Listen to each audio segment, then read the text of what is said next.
Friday, 25 October. Welcome to the President's Daily Brief. I'm Mike Baker, your eyes and ears on the world stage. Okay, let's get briefed. Coming up on today's show, fallout from the Pentagon's classified document leak as Israel delays its retaliation against Iran after sensitive details of the operation were allegedly exposed. Now, has anybody asked the White House lately what they're specifically doing to determine the cause of the leak? Just a question. Later in the program, the U.S. government is warning that North Korean troops will be, quote, fair game, as South Korean intelligence reports that Pyongyang is dispatching 12,000 troops to Ukraine. Plus, we're getting reports on another attack on America's voting system. Georgia's Secretary of State confirms a cyber attack targeting the absentee voting website, which aimed to crash it. And in today's Back of the Brief, we've got a, well, let's call it bizarre, human interest story from Russia. Is it a human interest story? I'm not really sure. But we'll tell you how a man who became famous for looking like U.S. actor Leo DiCaprio found himself on the front lines in Ukraine because of his expanding waistline. I did use the word bizarre, didn't I? But first, today's PDB Spotlight. I want to examine the fallout from last weekend's leak of classified intelligence detailing Israel's plans to retaliate against Iran over their ballistic missile attack in early October. While their operations were said to be finalized last week and the attack was thought to be imminent, an exclusive report from the UK's Times newspaper on Thursday reveals that Israel has been forced to delay their response and rethink their potential strategy due to the damaging leak, the source of which U.S. officials apparently are still investigating. Citing an unnamed intelligence source familiar with Israel's military deliberations, the Times report said that even though the leak did not list potential targets inside Iran that Israel planned to strike, they fear Iran could use the documents to predict certain patterns of attack. As we discussed earlier this week, the documents detailed some of Israel's military preparations, including the movements of munitions and Israeli Air Force exercises involving air-to-surface missiles. The documents also suggested that strikes on Tehran's military and oil interests could remain on the table. Israeli officials have now reportedly settled on an alternative attack plan with different target packages, but need time to wargame the scenario before they feel confident in proceeding. The source told the Times, quote, the leak of the American documents delayed the attack due to the need to change certain strategies and components. There will be a retaliation, but it has taken longer than it was supposed to take, end quote. As a reminder, the documents first appeared online last Friday via a Tehran-based Telegram channel, sparking speculation, of course, about Iran's involvement. As of Thursday, the White House is still no closer to determining how the disturbing security breach occurred.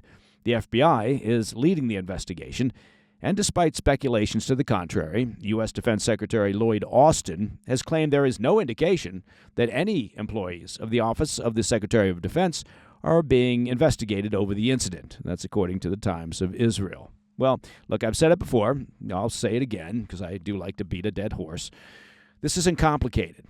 If it's not a hack or cyber breach, then it's an insider threat, an individual with access. So, determine who had access to the leaked documents, and that can be done. Create a list of all those individuals, and then immediately polygraph each one and do a forensic audit of their work and personal devices. It's labor-intensive, but it's not rocket science. If the White House is serious about actually finding the perpetrator, well, they could do it. But given the past 3.5 years of appeasement and soft approach from the administration towards the Iranian regime, the problem is, well, they may not be completely motivated to resolve this problem, meaning to find the perpetrator, particularly if it points to one of their own. Now, it appears the Biden administration is still apprehensive about Israel's potential response and is attempting to pressure leaders in Jerusalem to curtail their revised attack plans. During a visit to Israel on Wednesday, U.S. Secretary of State Antony Blinken warned leaders not to escalate their conflict with Tehran, fearing that it could spark a regional war between the two adversaries. Blinken told reporters in Tel Aviv, quote, "It's been an imperative for us to try to make sure that this conflict doesn't spread. We stand with Israel and will always stand with Israel and its defense. It's also very important," he said, "that Israel respond in ways that do not create greater escalation and do not risk spreading the conflict," end quote. As a reminder, the White House has been intensely lobbying against Israeli strikes that would target Iran's nuclear program or their oil facilities. When it comes to Iran's energy infrastructure specifically, well, there are concerns that an attack could cause oil prices to surge globally. Ooh, and nobody wants that before an election. But Israel has said while they respect the concerns of the White House, they will proceed based on what's in their best national interests. In fact, Israeli leaders have suggested that the scope of the response could be widened due to last weekend's drone attack on Prime Minister Netanyahu's residence in Caesarea by Iranian proxy Hezbollah, which caused extensive damage. A defiant Netanyahu blamed Iran for the attack, saying, quote, "The agents of Iran who tried to assassinate me and my wife today made a bitter mistake," end quote. Now, despite the delay, Israeli Defense Minister Yoav Gallant, speaking to troops at an airbase on Wednesday, promised that any enemy that tries to harm the state of Israel will pay a heavy price. He told the troops, quote, "After we strike in Iran, everyone will understand what you did in the preparation and training process. Everyone who dreamed a year ago of beating us and attacking us paid a heavy price and are no longer in that dream," end quote. All right. Coming up next, the U.S. government warns that North Korean troops will be, quote, "fair game," as Pyongyang plans to send upwards of 12,000 troops to Ukraine. And in the U.S., Georgia's Secretary of State confirms a cyber attack targeting the absentee voting website. I'll have those stories when we come back. Welcome back to the PDB. Turning now to Ukraine, and a topic that we've been highlighting here on the PDB for a couple of weeks. Reports have now emerged that North Korea is deploying upwards of 12,000 troops. Initial estimates were only up to around 10,000 at most, to fight alongside Russia on the front lines. That's a move that the U.S. and its allies are calling a major provocation. Well, they're not wrong. Over the course of the past few months, South Korea's National Intelligence Service has revealed that since August 2023, North Korea has been quietly bolstering Russia's war effort with more than 13,000 containers of military equipment, supplying munitions and artillery. But now it's sending troops.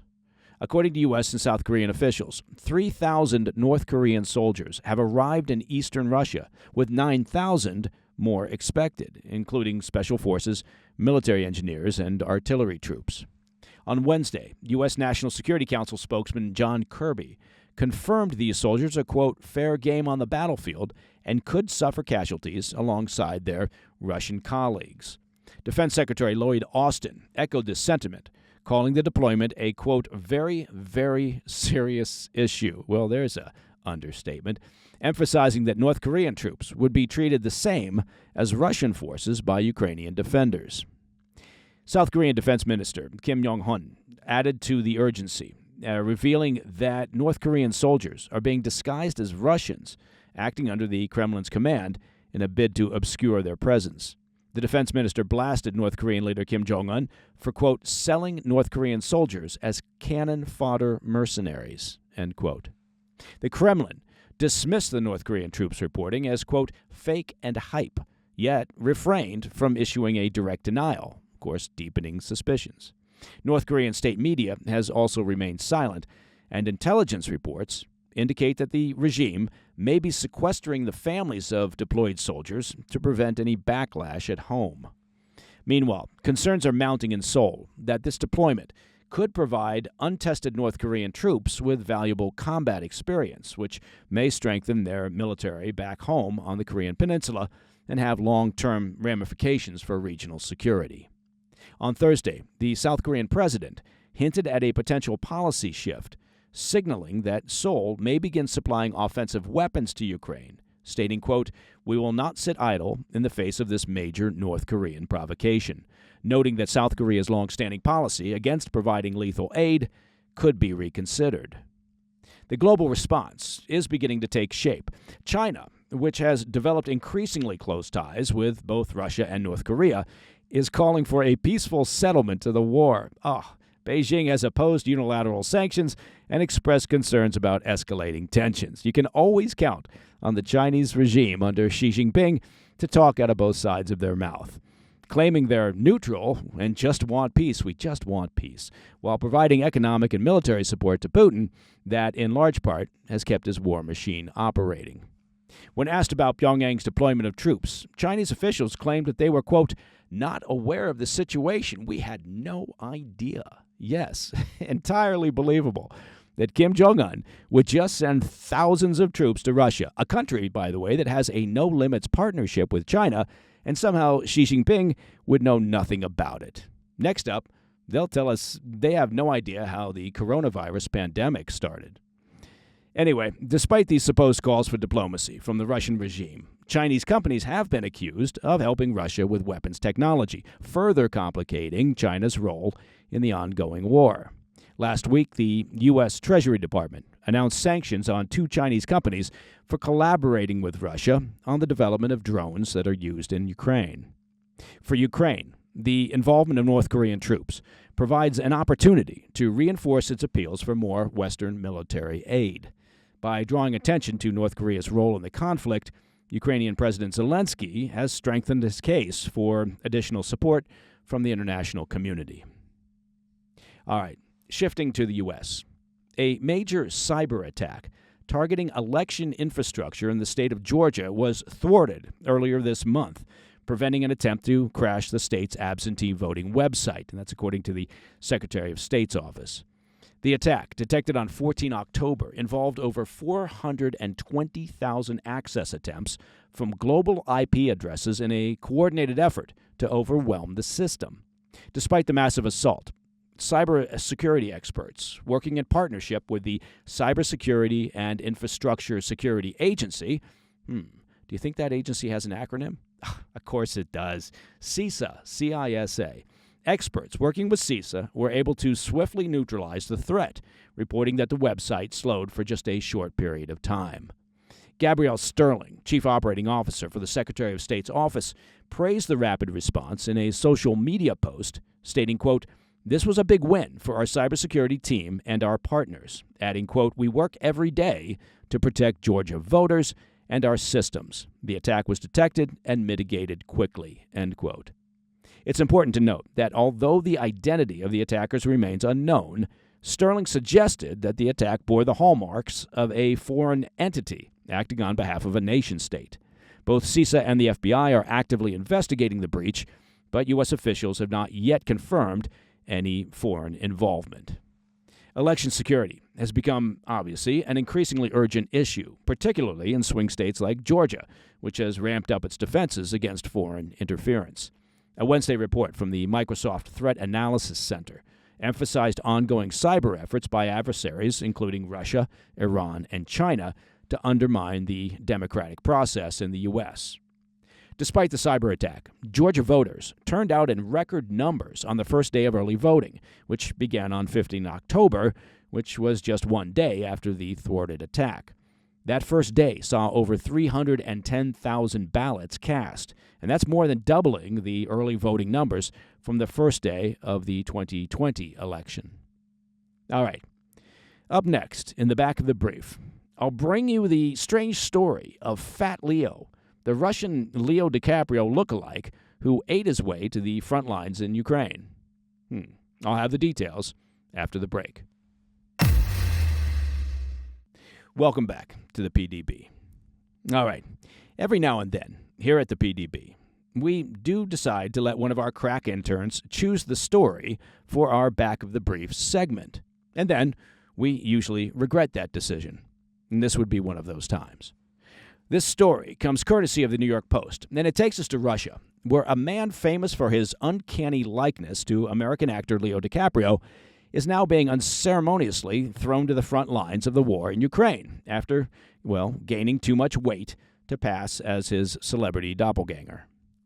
Roman Burtsev, a Russian computer programmer dubbed Fat Leo, that's a great nickname, isn't it, rapidly rose to fame across Russia back in 2016 after posting his picture on a dating website where users were struck by his uncanny resemblance to the Hollywood A-lister Leo DiCaprio. Much to his surprise, users quickly became enamored by Burtsev's appearance, calling him the, quote, Russian fat version of Leo DiCaprio. Then, 33 years old at the time, he parlayed his likeness to Leo into lucrative modeling gigs. Of course he did, despite being a bit heavier than his American look-alike. In one famous imitation, he ventured into the snowy Russian wilderness to recreate scenes from DiCaprio's Oscar-winning performance in The Revenant. Look, you're not going to get this sort of news from any other podcast, let's face it. For a time, Fat Leo was in hot demand. Of course he would be, and earned a good living leveraging his celebrity resemblance, eventually ditching his programming job to impersonate DiCaprio full-time. But then, the COVID-19 pandemic struck, causing his career to sink faster than the Titanic. And I apologize for that last line. As his waistline expanded, Fat Leo found himself living in isolation. The modeling gigs quickly dried up. Broke, he was reportedly forced to move in with his parents, where he apparently packed on even more weight. According to the New York Post, after falling out of favor with the Russian public due to the weight gain, well, that seems rather fattest, and facing no job prospects, he was drafted to fight in Ukraine. But instead of attempting to dodge conscription and engage in a game of catch me if you can, I did it again, with Russian authorities, Fat Leo apparently is taking his fate in stride. Now 41 years old, he was reportedly eager to accept the roughly $21,000 bonus that conscripts receive upon completing their training, along with a monthly stipend equivalent to roughly $2,100. It's unclear exactly where Fat Leo is serving, but photographs show him dressed in fatigues and holding a rifle somewhere on the front lines of the war. And that, my friends, is the President's Daily Brief for Friday, 25 October. If you have any questions or comments, please reach out to me at pdb@thefirsttv.com. And to listen to the show ad-free, well, become a premium member of the President's Daily Brief simply by visiting pdbpremium.com. And, of course, well, today is Friday, but you knew that already. And, well, we've made it to Friday. And as you may recall, every Friday evening at 10 p.m. on the First TV, we delight the viewing audience with a new episode of our extended weekend show, the PDB Situation Report. This week's most excellent guests include former CIA officer and co-host of the Clay Travis and Buck Sexton show, the esteemed Buck Sexton, along with China expert and author Gordon Chang. Now, we cover a lot of ground on this week's show, so tune in. It's informative, it's educational, and has just a touch of whimsy. It's also on our YouTube channel. Check that out. It's at President's Daily Brief, and of course, as also on the podcast platforms, wherever you get your podcast stuff. I'm Mike Baker. I'll be back later today with the PDB Afternoon Bulletin. Until then, stay informed. Stay safe. Stay cool. Hey, thanks for tuning in. If you enjoyed this video, don't forget to hit that like button and leave a comment, a really positive, nice, and kind comment. That would be appreciated. And if you're not already subscribed to our channel, make sure to subscribe and turn on notifications so you don't miss any of our daily updates.